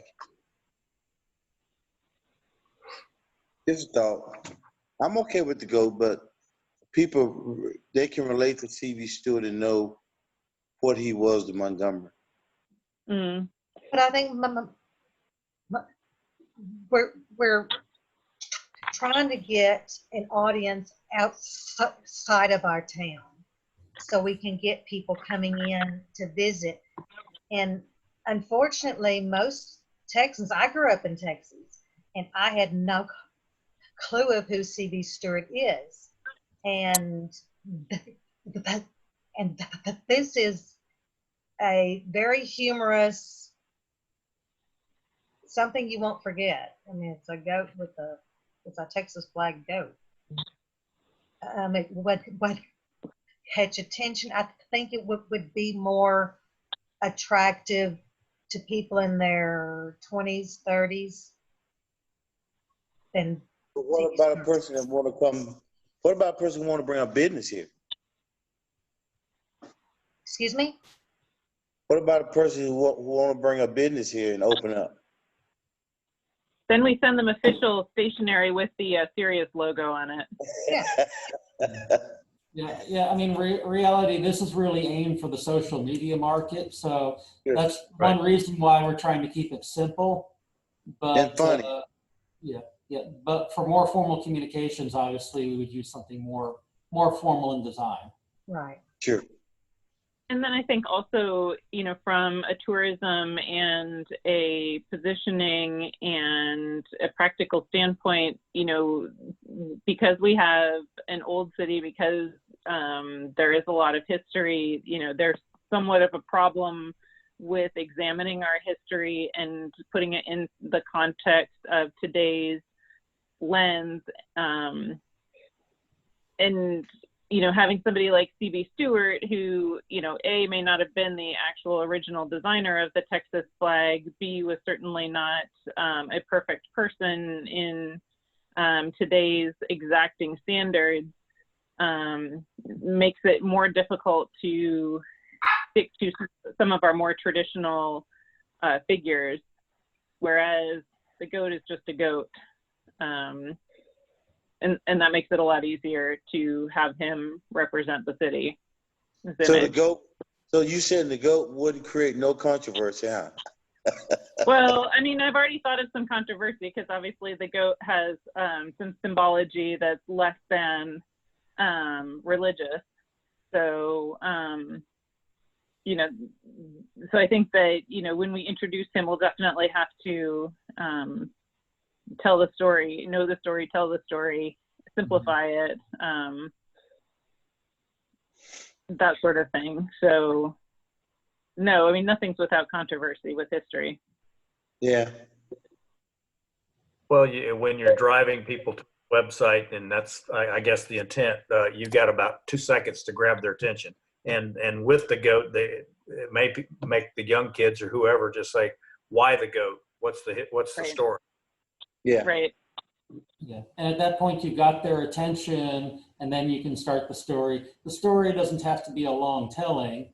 Yeah, and you're able to get that point across about the goat fairly simply, and then you held their attention long enough to get them to see something identifiable with the city, and give them a little bit of the city's history. And at that point, you've got them on the hook, or at least that's the hope. Well, to get them to the second or third page. Right. Make the And goat there are a lot cool. of different there are a lot of different activities that you could do around it as well. You know, some irreverent, some historical, depending on what the mood is, what you know, it could be interesting.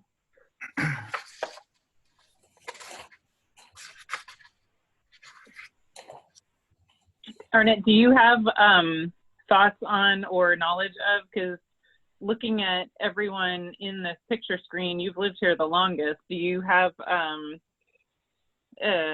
inside info on the goat that would make it a non-suitable candidate?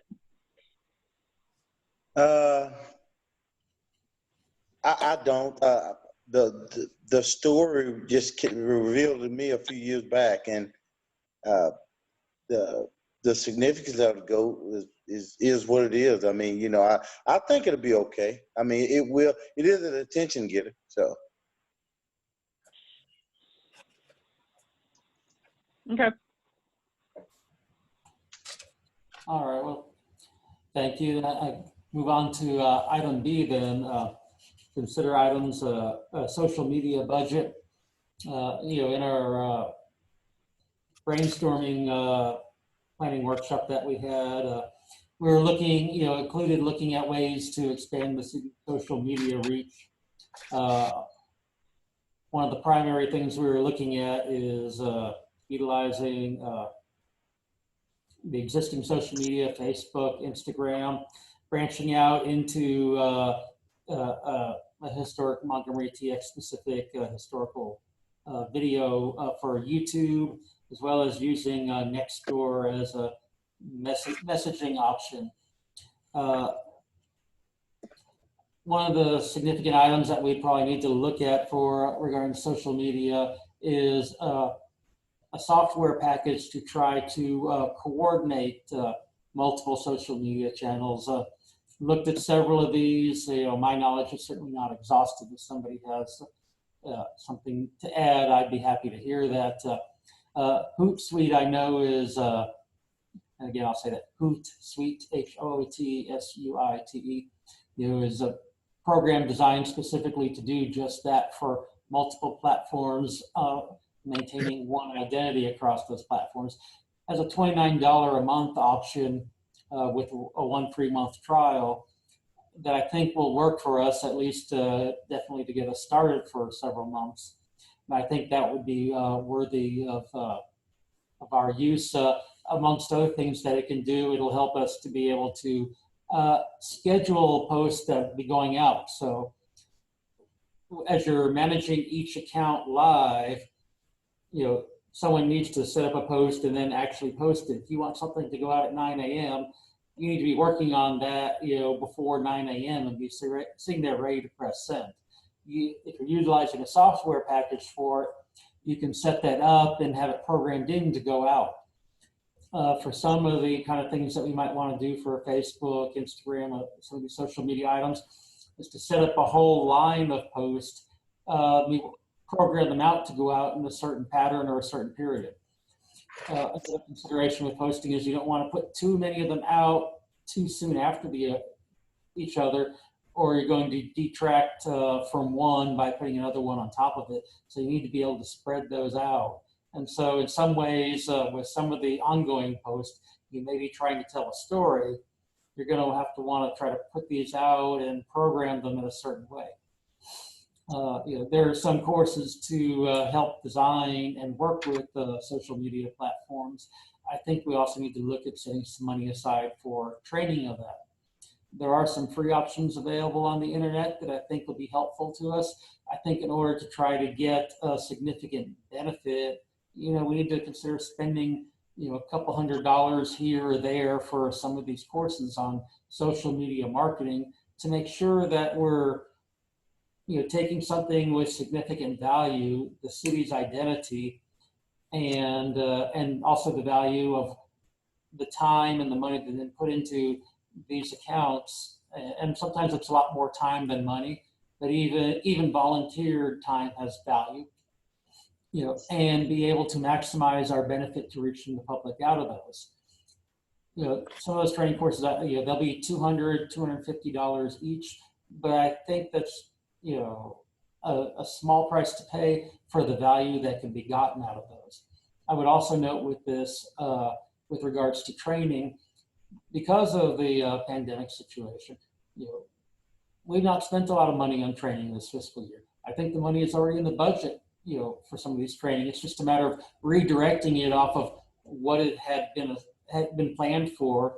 One of the things I had planned this spring was, myself was to attend a workshop on what EDC taxes are properly spent on, and I hope that some of the board would be able to go to those too. Now we're looking into the fall when some of those things might be scheduled. And so there's no even guarantee of that. So we've already got the money set aside for training. I'm just asking that we look at, utilizing some of those funds for a different purpose than we intended at the budgeting timeline. And so that's not even a request for additional funds.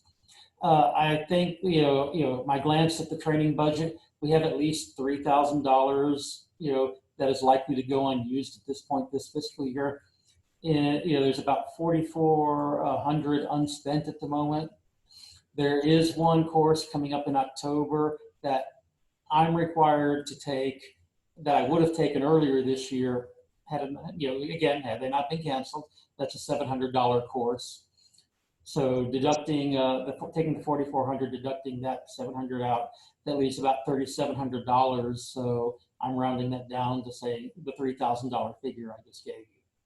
Except for if it's in October, then it needs to come from 2020, 2021 money. Okay. And so then that even frees up even a greater amount. And so I was taking the conservative approach on that. I was thinking about that earlier today, and I figured, well, I'm just going to take the most conservative approach here when I'm mentioning money, and I know I'll be safer then. I can't see spending $3,000 in the next 3 or 4 months in online courses, even if I tried. But the point is that we've got a couple, we've got 2 or 3 people here that I think those courses would be valuable for.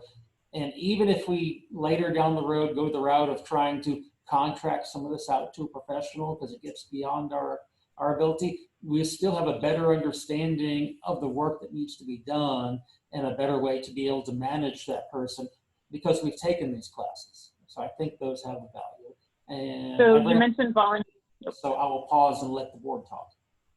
So you mentioned volunteers being involved in this, and I know that volunteers have been involved in our social media. Do you envision volunteers taking some of this training as well? I would specifically, especially where they've been involved with the city and our social media, because they already have the necessary information and background.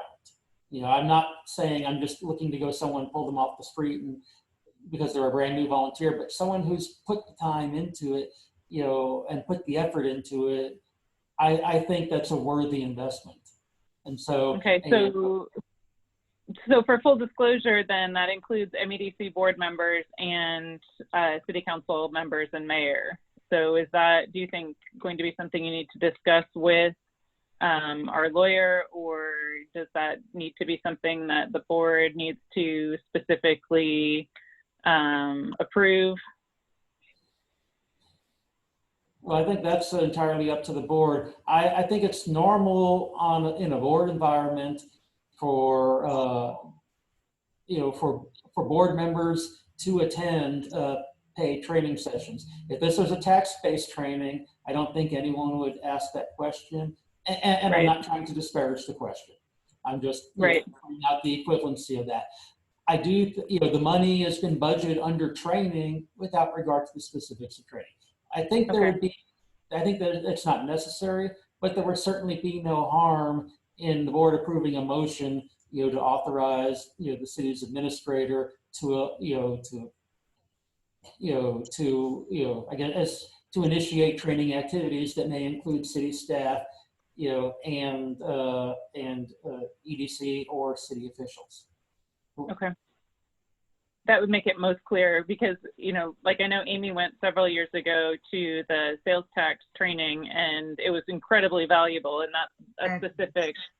it was the specific requirement for this job, whereas social media is not a specific requirement. So we're branching out a little bit.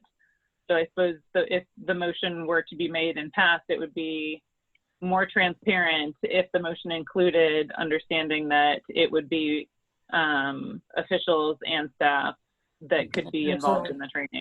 It certainly does not hurt to be very transparent in that. With regards to the training Amy took that you made mention, let me add on to the comment that because of my inability, late last year and this year, and late last year was just scheduling on the part of when those trainings were available and not available, and early this year is that they've been canceled.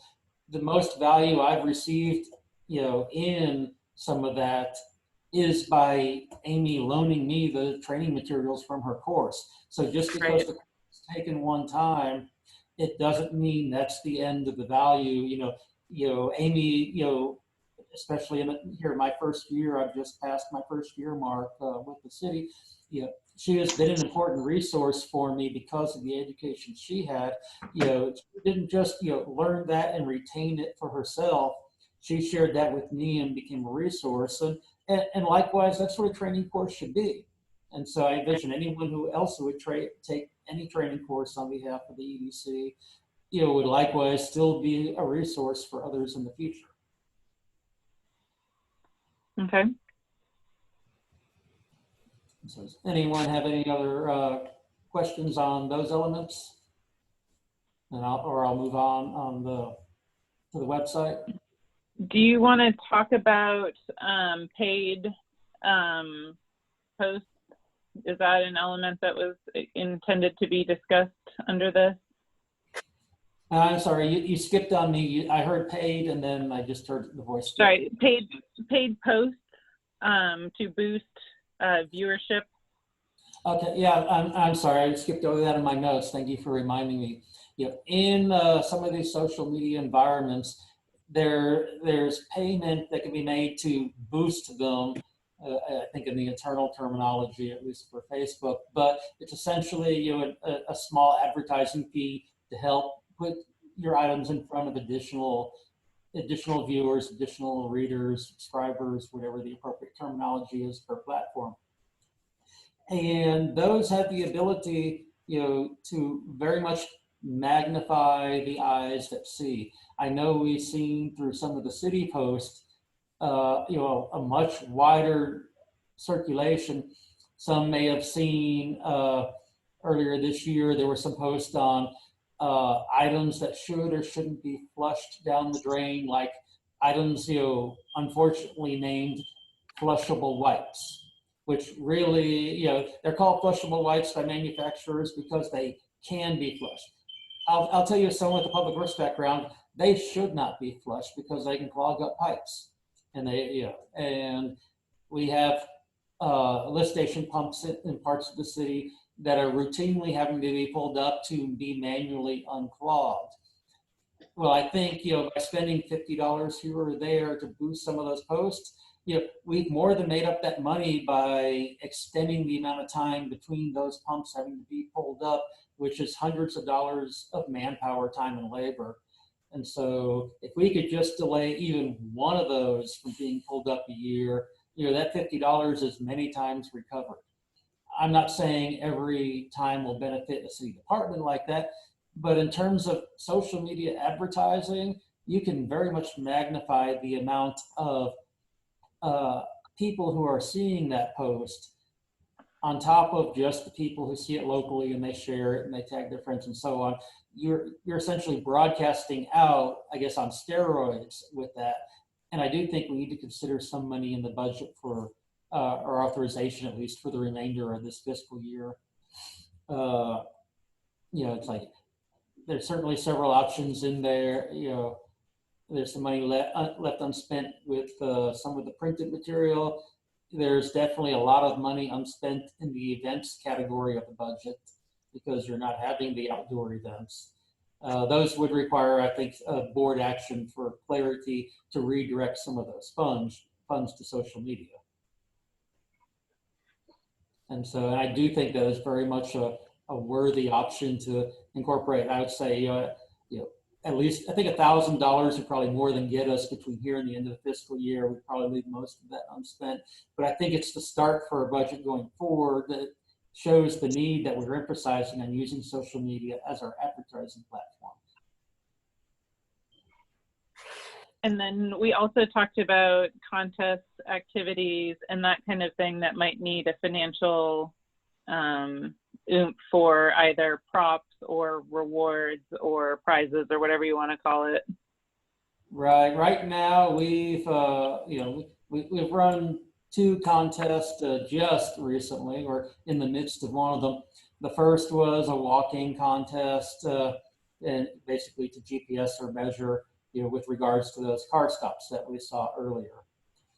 The second, which went out there this weekend, was placing several labeled rocks around the city, and 4 of them were placed. I believe I'm showing one of them on the screen for you now.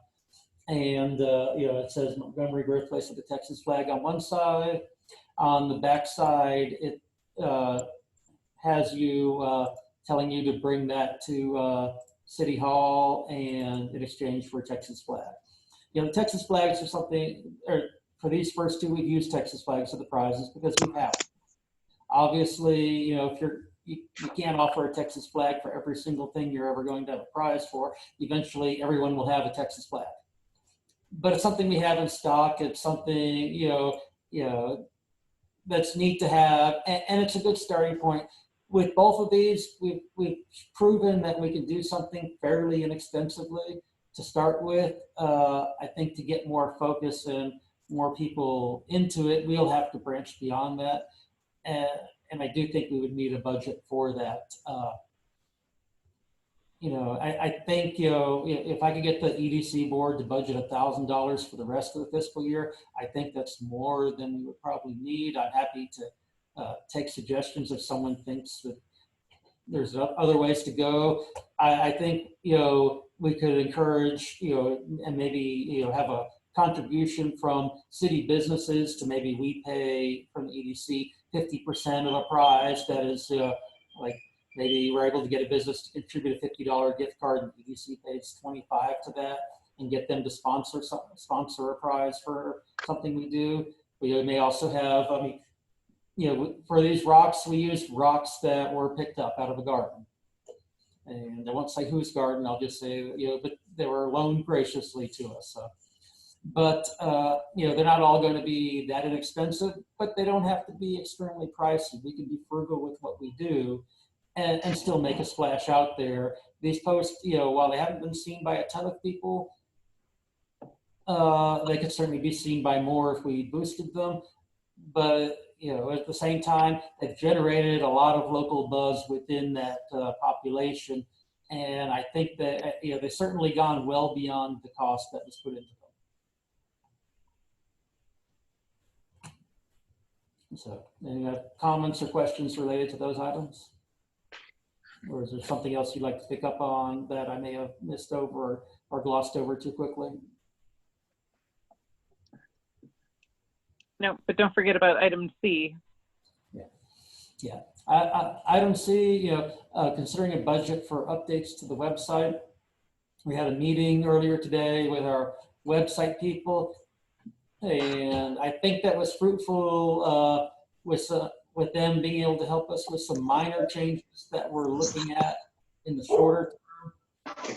You know, in order to really get us to significant changes, it's going to be upwards, starting at $4,000, you know, to make significant changes. I don't think we're at the point where we're looking to do that just yet. We're going to try. I think we can get by with smaller changes. There's a couple of us, both Becky and Amy were in that meeting. If there's something you think I'm missing there, by all means, jump in with me, but I think I've adequately characterized it there. Well, but the 4,000 is just to create the website. There's an additional 600 a year, correct? Yes, and so I think the changes we discussed earlier today will get us started down that road, and there's some other things that we can do. And maybe it's several months down the road into the next budget that if we may revisit the options at that point. So, but also here, you know, while social media is a way to get all of our word out in a variety of formats, you know, in a way, the website becomes our hub for larger activities. And so, and that's the anchor that we can bring people back to if we need to bring them back to something that is more than just a snippet that goes on to social media. So are there any questions related to the website? And otherwise, I'll go on to hit D as I'm half on a roll. Well, Al, do you have any suggestions for moving forward on the website, the tourism page? Because I think we just got some very basic plans. We probably should not spend the 4,000, but what should we do now? Well, I think one of the things that we need to look at doing now, because I think we want to make it more visually appealing, and I think there's, you know, a need for us to get more photo imagery of items that we can feature, maybe change up some of the photos that are there. We enlarge the size of some of the areas, the photos that are the thumbnails to take us into certain areas. I think there's some things we can add, but I think for some of those, we're going to need, more photo imagery. To some degree, those are some that I think either city personnel or some volunteering on behalf of the EDC may be able to come up with. It may also be that we consider running a social media contest, and hit a couple headlines, that are topical, and ask people to submit, photos that are based for those items. Like, what is the best, fill in your blank here, with Montgomery. And, maybe you have options for parks, for dining, for, family activities, just various things that, people use the community for, or they're out and about for, and see what kind of imagery they supply us. They may supply options we hadn't even considered at our use or our level. The post today actually generated quite a few nice photographs. Okay, I saw it earlier, and then I hadn't had the time to go back there, but I'm glad, and I think that was the kind of thing that you get the people participating, and there's no telling what they bring in. I think I saw the first photo that was submitted, and that was the only one I saw. Mm-hmm. Yep. But I did really like how they brought the imagery out with that photo. Mm-hmm. Total luck. So, okay. Any other questions or comments on C? Nope. Okay. D, consider other social media options. Primarily, I guess what I'm talking there is, what would we need to start doing some of these things? So equipment, with the smartphones that at least I'll say those of us here at City Hall have, that's generally adequate for most for doing a good basic video, but still having good quality, or photos for the social media type and website type use. Those are items that we have here already. If we were looking at adding, tripod, microphone, lighting, some cables that might need to be tied all together, all those options together can be had for under $150. And still have, based on, at least on the research I've done, good enough quality to be able to get us to what we're doing. There doesn't look to be a need to spend, $1,500 on a special camera system or $500 on a special microphone system. I think the technology is out there for us to begin to, at our level, start to put together some small videos, be able to get the photos. I know one video that was taken was the painting of one of these car stops. It was done on a time-lapse basis. Unfortunately, the tripod was shifting, and so the focal point was moving throughout all of that. But I think having seen that internally, it proves to us that something like that, can be done in quality enough for social media. So I'm not coming at you with requesting $1,500 or $2,000 for large-scale equipment. I think it's an equipment easily under $200. Possibly more close to $100 to pick up some of this. I think there will be a learning curve for us, based on the number of people who managed to be able to put this stuff out successfully on Facebook and other social media. I think we can tackle that curve, fairly quickly. So maybe we won't like the first video or two and have to redo it 3 or 4 times. But I think all of us here are capable of learning quickly and be able to pick that up. So are you including that in the request for what we're talking about right now? Yes, ma'am, I would. And while it's not a high ticket item, it'd be spending outside of what has been budgeted. And so I mean, I'm sure I could probably do that with the EDC board's understanding, but I think for clarity purposes, it would be most transparent. And so, and that was all I really had for this portion, other than mentioning something I mentioned earlier that I'm not asking for budgeting for tonight, but just to put out there, which is there's always the possibility of contracting out with a professional.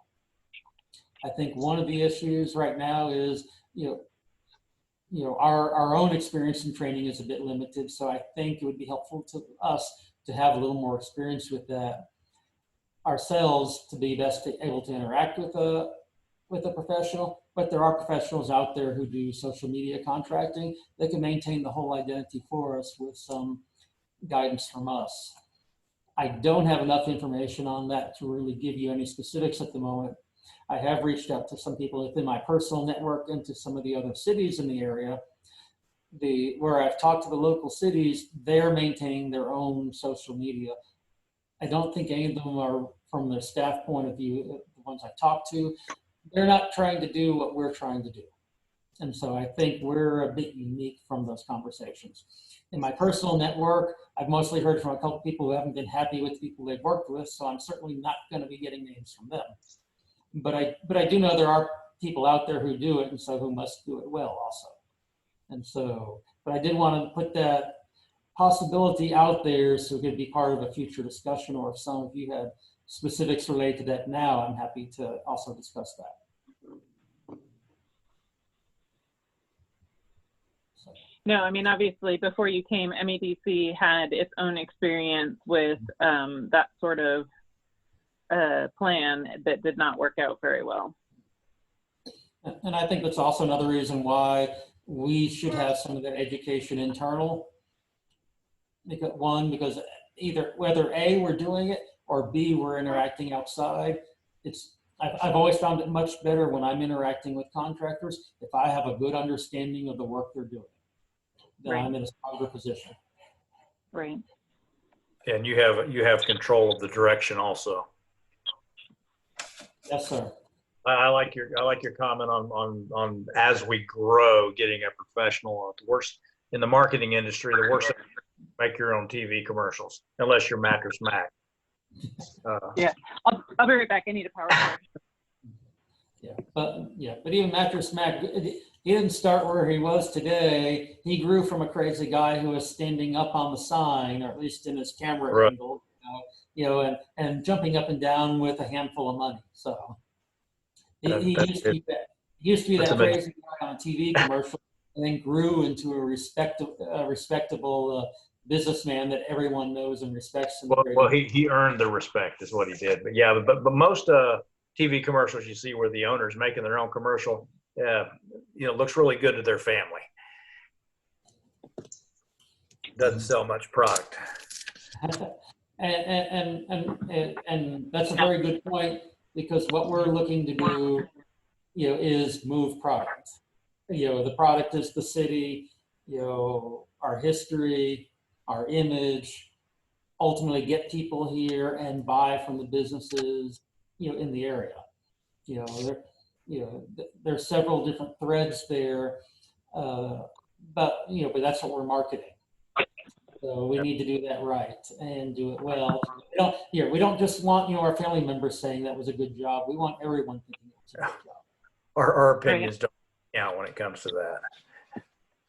Right. Fortunately, unlike traditional media, the feedback from social media is pretty unequivocal. I mean, you get metrics that show you exactly how well your posts do, whether paid or unpaid. And, you know who's looking at stuff pretty immediately.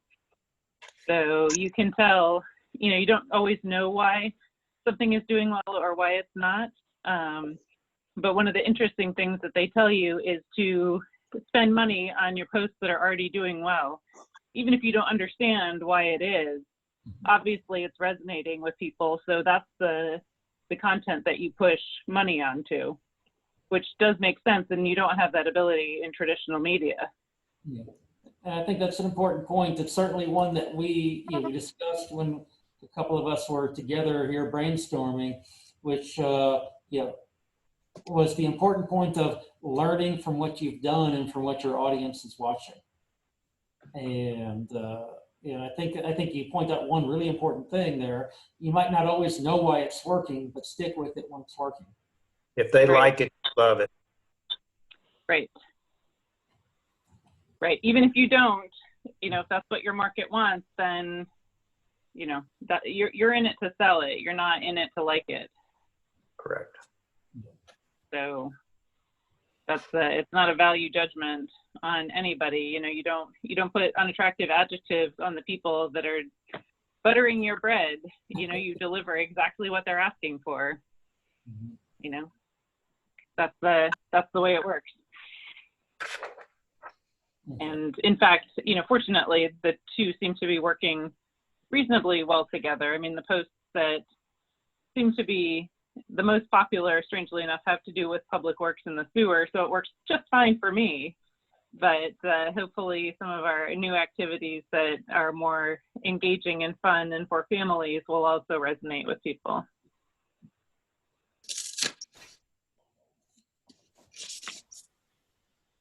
So I've got three items I see that we need to. Four. I do have four. I had the Hootsuite budget for content management. So I was thinking out of the website budget, the training, because we needed not necessarily a dollar value, but to specifically mention who we're training. Paid posts, which I was thinking could also go out of website, assuming that website and social media are kind of fungible. And that's what I thought was the closest match on that too. And then contests, activities, prizes. I was thinking that could come out of events. And then video equipment,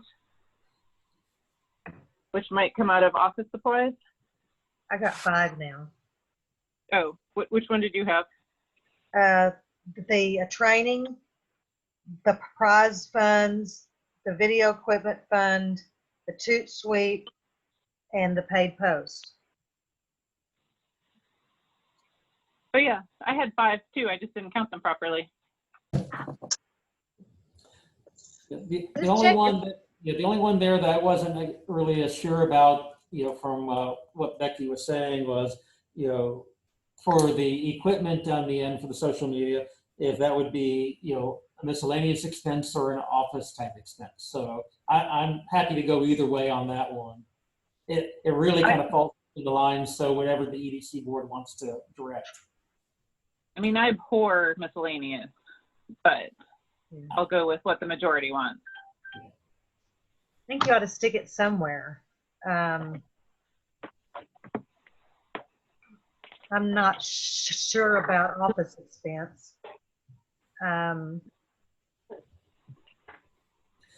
Well, you could take money out of miscellaneous and reclassify it, within the administration category. Or you could take it, potentially out of consulting within the administration category. Yeah. And move it to technology expenses or technology infrastructure or something like that. Something like that, and move it out, because it'd be the kind of thing we would get with a consultant, only instead of consulting, we're going to be doing it ourselves. I would be fine with that. I mean, again, the more specific it is, the better, which is why I don't like miscellaneous. So I would definitely prefer to create a new category. Since Anthony is so competent, he'll probably have it fixed in 2 minutes. So do we have a Anthony advertising? He'll be listening to this video recording and be ready to make those changes possibly before I'm ready to tell him. Maybe. I'm sorry, Dan, what were you saying? No, I said, do we have a category for advertising? We do and we don't. We just have brochures / printed literature. I mean, because primarily that's what this is. So maybe we should do that as well while we're being accountingly honest, is also divide the brochures money into electronic advertising or social media advertising or something like that. Yeah, I think that would be wise right there. And it stays within the same category of expenditures, your category 4, but it puts it with more specificity.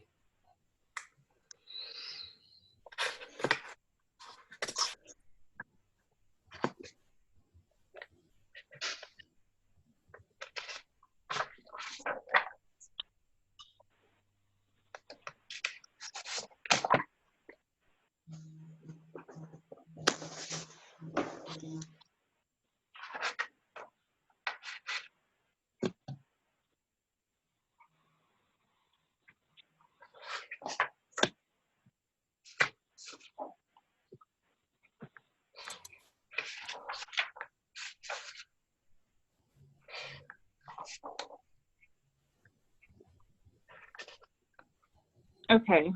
Would somebody like me to make a motion? I try not Please. to make too many of them. Okay.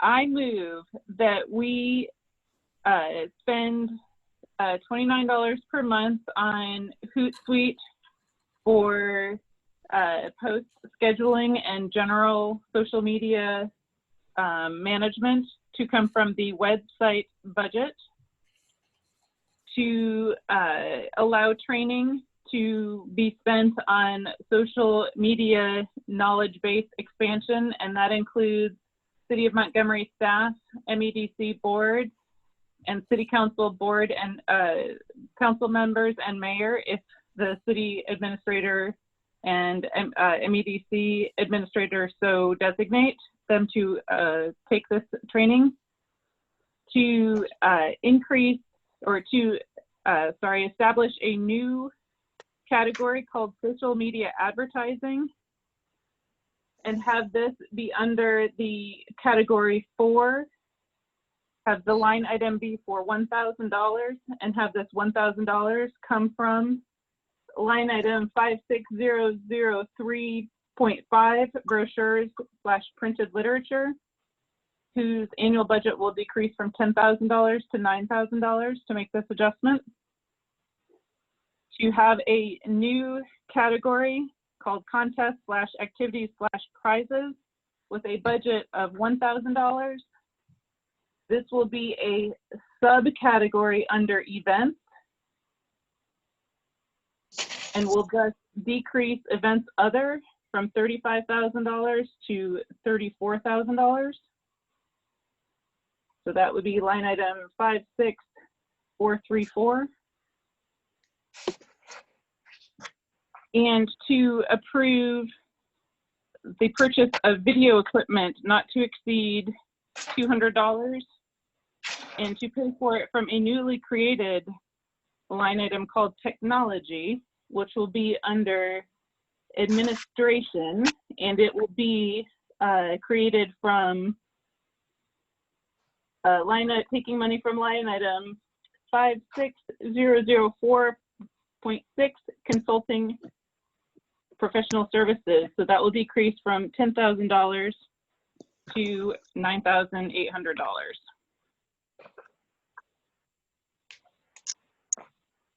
Did you include the paid posts? Yes, that was social media advertising from the brochures. Okay. That brought brochures down from 10,000 to 9,000. Okay. A second. We have a motion and a second to have a website budget for Hootsuite of $39 or $29, Richard, now I've already forgotten, per month. Training to include MEDC members and city council members and city staff for social media, paid posts of $1,000, contests and activities and prizes of $1,000, and video equipment not to exceed $200. This motion is debatable, amendable, and requires a majority vote. Any further discussion on this item?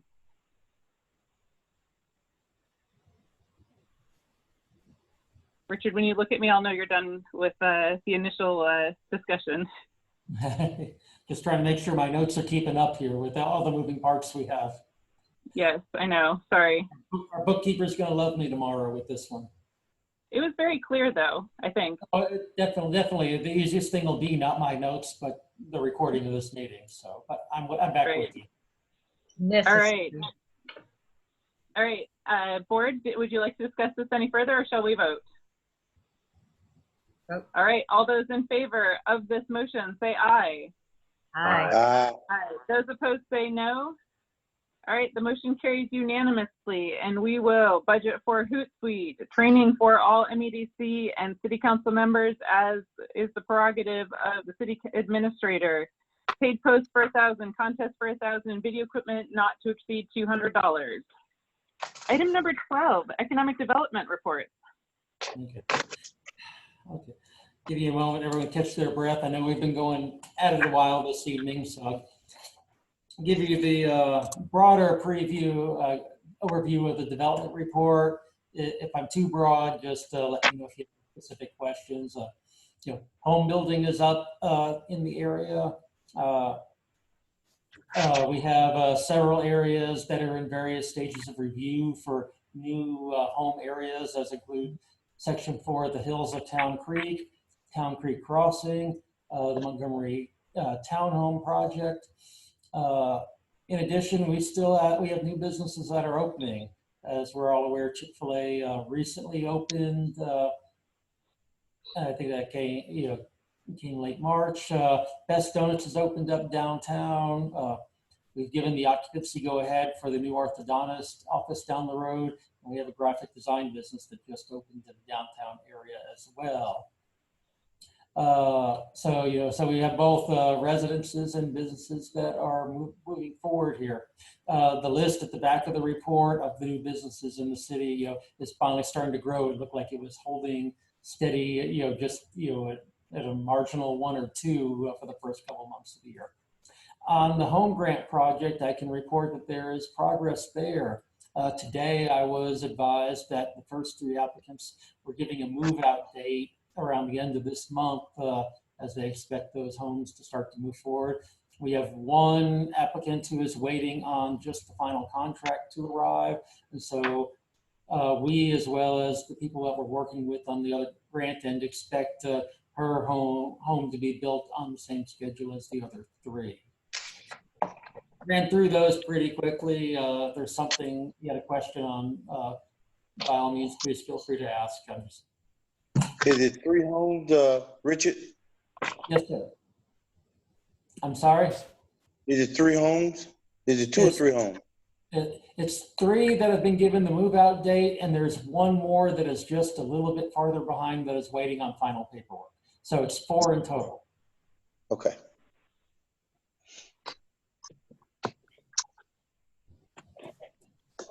And so that move-out date on those being 29th of June, we are expecting that we'll probably be hearing soon about this timeline for construction.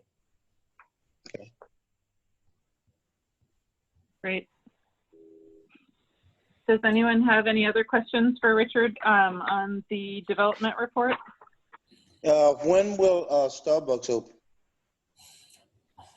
We haven't yet been given a planned opening date for that one, so it's just a little bit down the road. But I do envision we'll probably be hearing about that one fairly soon. So I believe by next month I'll be able to have a firm answer for you. Okay.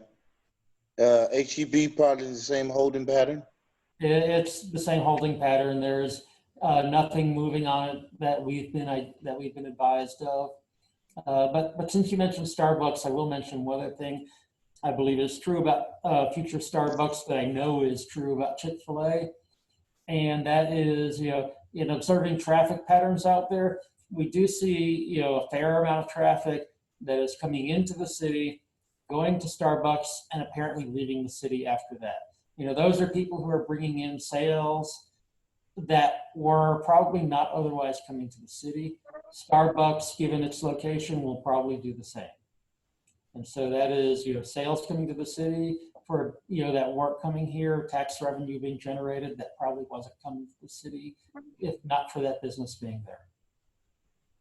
And when there's a full shopping center around those locations, who knows how many other shops those same people might stop at once they come in for one of those 2 locations.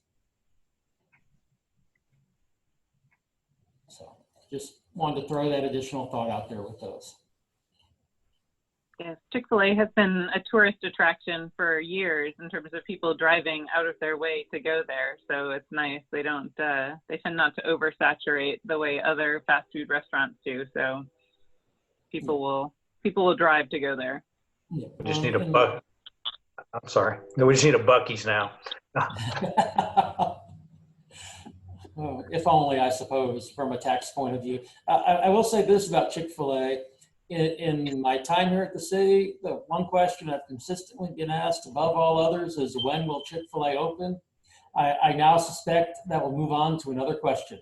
It's now, as Arnett said earlier, becoming, when will Starbucks open?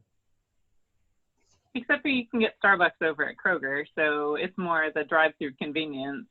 Yeah. That's the main driver. Yep. But they're both well located to get the business they're aiming for. Mm-hmm. And Discount Tire, I mean, I see that they're tentative. How far along are they?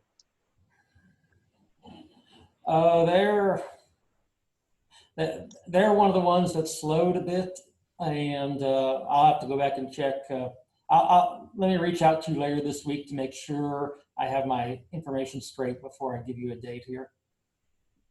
The real question is, how far along are we on getting the sales tax on building materials for all this construction in that area? Yeah, and that's something I don't have an update on, that I am contacting our attorney this week on, because he is in development of that document. Okay. I want to wrap that up because I definitely want to see if we can get the Chick-fil-A construction costs. Yeah. And in addition to those immediately there, I think that's something that we can make part, or should at least try to make part of, every major deal going forward. Yeah, absolutely.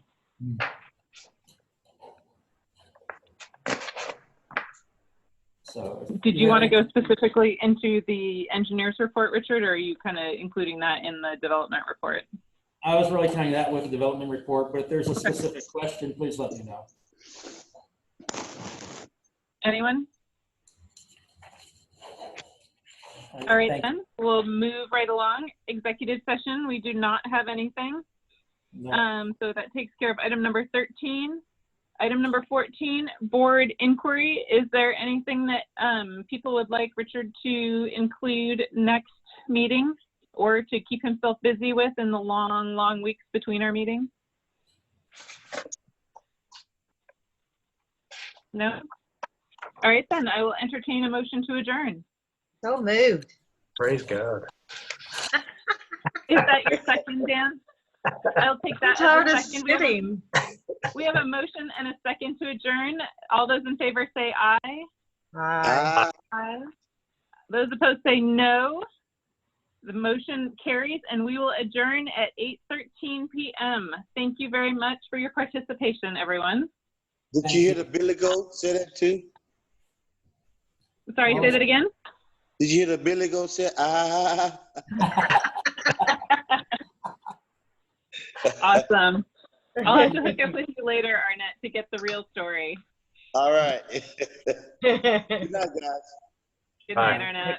Bye. Good night, everyone. Good night.